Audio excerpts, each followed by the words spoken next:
Music by Santosh Pandey, Mahavirganj, Chhattisgarh.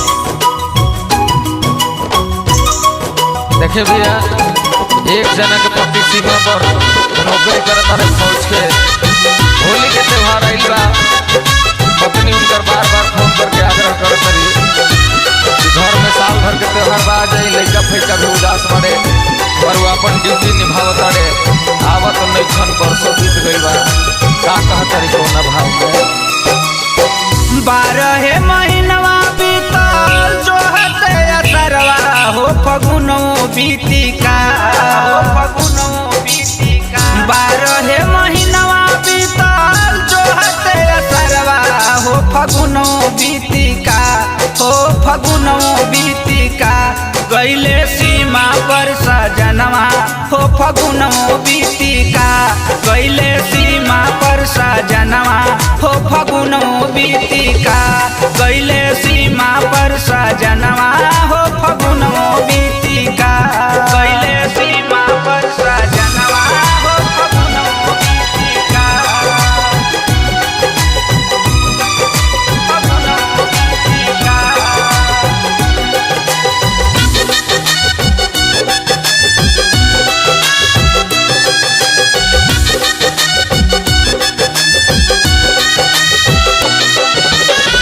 छोटू कहे पापा बेटी भी बोलावेली, तब नहीं अइले तब नावा लगावेली, नावा लगावेली। हो छोटू कहे पापा बेटी भी बोलावेली, तब नहीं अइले तब नावा लगावेले, फोनवा लगावेले।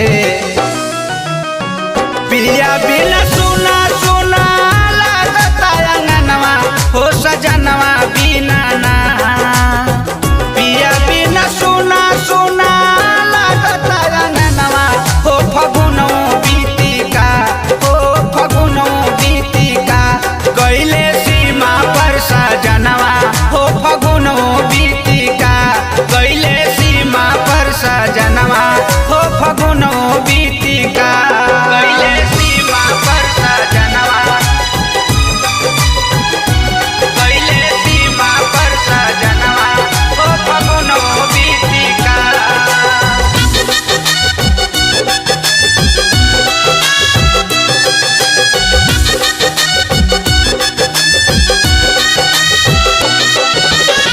रात दिन याद आवे तड़पेला मनावा, आवेला नींद नहीं तरसे नया नवा, आवेला नींद नहीं तरसे नया नवा।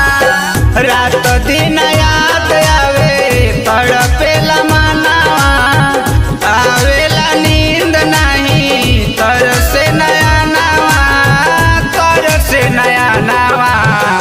वादा कहके तोड़ दिहला मोरे यार मनवा हो फगुनवा बीतिका, वादा कहके तोड़ दिहला मोरे यार मनवा हो फगुनो बीतिका, हो फगुनो बीतिका।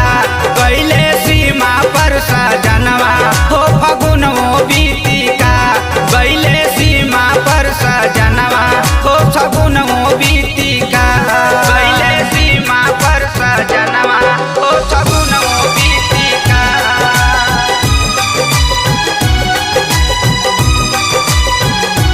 गईले सीमा पर सजनवा हो फगुनो बीतिका।